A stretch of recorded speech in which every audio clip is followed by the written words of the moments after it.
അങ്കമാലി തൃശൂർ ദേശീയപാതയിൽ വൻ ഗതാഗത കുരുക്ക്. ചാലക്കുടി അടിപ്പാത നിർമ്മിച്ചിട്ടും ഗതാഗത കുരുക്കിന് പരിഹാരം ഉണ്ടാകുന്നില്ല. മണിക്കൂറുകൾ നീണ്ട ഗതാഗത കുരുക്കിൽ നിരവധി ആളുകൾ ഓരോ ദിവസവും വലയുന്ന കാഴ്ചയാണ് ഇവിടെയുള്ളത്. ചാലക്കുടി MLA സനീഷ് കുമാർ ജോസഫ് റോഡിലെ ചെളിക്കുഴിയിൽ കുത്തിയിരുന്ന് ഇപ്പോൾ പ്രതിഷേധിക്കുകയാണ്. YS അഭിനന്ദ് ചാലക്കുടിക്കടുത്തുള്ള മുരിങ്ങൂരിൽ നിന്ന് തത്സമയം ചേരുന്നു. Abhinand, good morning. പറയൂ അഭിനന്ദ്, MLA ചെളിക്കുഴിയിൽ കുത്തിയിരിക്കുകയാണോ? ഇപ്പോൾ ചാലക്കുടി ചാലക്കുടി MLA സനീഷ് കുമാർ MLAയുടെ നേതൃത്വത്തിലുള്ള പ്രതിഷേധമാണ് ഇപ്പോൾ നടന്നുകൊണ്ടിരിക്കുന്നത്. ചെളിക്കുണ്ടിലിറങ്ങിയാണ് പ്രതിഷേധിച്ചിരിക്കുന്നത്. ഈ അങ്കമാലി തൃശൂർ ദേശീയപാതയുമായിട്ട് ബന്ധപ്പെട്ട് നിരവധി തവണ പലതരത്തിലുള്ള ആക്ഷേപങ്ങളും ഉയർന്നിരുന്നു. ചാലക്കുടി അടിപ്പാതയുടെ നിർമ്മാണം അടക്കം ഉണ്ടായിട്ടും ഒരു തരത്തിലുള്ള ഇടപെടലും ഉണ്ടായിട്ടില്ല എന്നുള്ള ആക്ഷേപമായിരുന്നു ചാലക്കുടി MLA നേരത്തെ ഉണ്ടായിരുന്നത്. ഇന്നലെ LDF നേതൃത്വത്തിലുള്ള പ്രതിഷേധവും ഇവിടെ നടന്നിരുന്നു. നഗരസഭ കാര്യമായി ഇടപെട്ടില്ല എന്നായിരുന്നു LDFന്റെ പ്രതിഷേധം. ഇപ്പോൾ എന്തായാലും സനീഷ് കുമാർ MLAയുടെ നേതൃത്വത്തിലുള്ള പ്രതിഷേധം ചെളിക്കുണ്ടിലിറങ്ങിയാണ് നടന്നുകൊണ്ടിരിക്കുന്നത്. അത് ജനങ്ങൾക്ക് ജീവിക്കാൻ കഴിയാത്തൊരു സാഹചര്യത്തിലാണ് ഞങ്ങൾ ഈ സമരവുമായിട്ട് ഇവിടെ വന്നിട്ടുള്ളത്. ഇതിനൊരു തീരുമാനം ഉണ്ടാകുന്നവരെ ഞങ്ങൾ ഈ സമരവുമായി മുന്നോട്ട് പോകും. നഗരസഭയുടെ ഭാഗത്താണ് ഇതിന് ഈ ദുരിതം തീർക്കാനായിട്ടുള്ള നടപടി ഗവൺമെൻറ് ഇടപെടണം. ഗവൺമെൻറ് കാഴ്ചക്കാരായിട്ട് നിൽക്കുകയാണ്.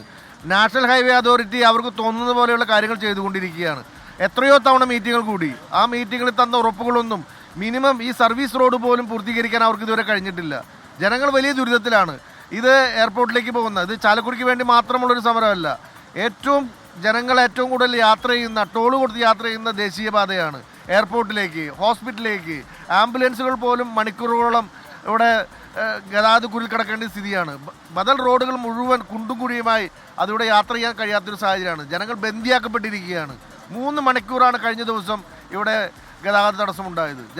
അതുകൊണ്ടാണ് ഞങ്ങൾ ഈ സമരവുമായി മുന്നോട്ട് വന്നിട്ടുള്ളത്. തന്നെയാണ് SKN വ്യക്തമാക്കുന്നത്. കാരണം ശരാശരി തൃശ്ശൂരിൽ നിന്ന് എറണാകുളത്തേക്ക് എത്താൻ 2 മണിക്കൂറാണ് ആവശ്യമുള്ളത്. പക്ഷേ ഈ ഗതാഗത കുരുക്ക് പരിഹരിച്ച് അങ്ങ് എത്തുമ്പോഴത്തേക്ക് 3-3.5 മണിക്കൂറിലേക്ക് കാര്യങ്ങൾ എത്തുകയാണ്.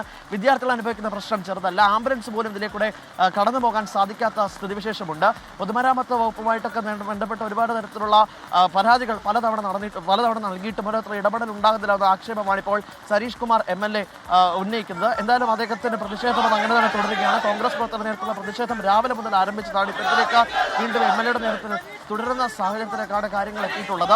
ഇവിടെ പ്രധാനമായിട്ടും ഈ ദേശീയപാത നിർമ്മാണവുമായിട്ട് ബന്ധപ്പെട്ട കൃത്യമായൊരു മാസ്റ്റർ പ്ലാൻ തയ്യാറാക്കാതെയാണ് ചാലക്കുടി അടിപ്പാതയുടെ നിർമ്മാണം ആരംഭിച്ചത് എന്ന നേരത്തെ ആക്ഷേപമുണ്ടായിരുന്നു. ഈ കാലാവസ്ഥ അടക്കം പ്രതികൂലമാകുന്ന സാഹചര്യത്തിൽ ദേശീയപാത നിർമ്മാണം സമാന്തരമായി നടക്കുന്നു. അപ്പം കുഴിയിലേക്കടക്കം വാഹനങ്ങൾ വീഴുന്ന ഒരു സാഹചര്യം നിലവിൽ ഉണ്ട്. അപ്പോൾ അത് അത്തരത്തിലേക്ക് പരിഹരിക്കുന്നതിനുള്ള ഇടപെടൽ എത്രയും വേഗം നടപ്പിലാക്കണമെന്നുള്ള ആവശ്യമാണ് ഈ സനീഷ് കുമാർ MLAയുടെ ഭാഗത്തും ഉണ്ടാകുന്നത്. അതുണ്ടായില്ലെങ്കിൽ പ്രതിഷേധം കടുപ്പിക്കുമെന്നും പറയുന്നു. പക്ഷേ ഏറ്റവും പ്രധാനപ്പെട്ട ഒരു കാര്യം 3 മുന്നണികളും മാറി മാറി പ്രതിഷേധം ഉണ്ടാകുമ്പോഴും ഗതാഗത കുരുക്കിന് ശാശ്വത പരിഹാരമാകുന്നില്ല എന്നാണ് ഏറ്റവും പ്രധാനപ്പെട്ട കാര്യം. SKN.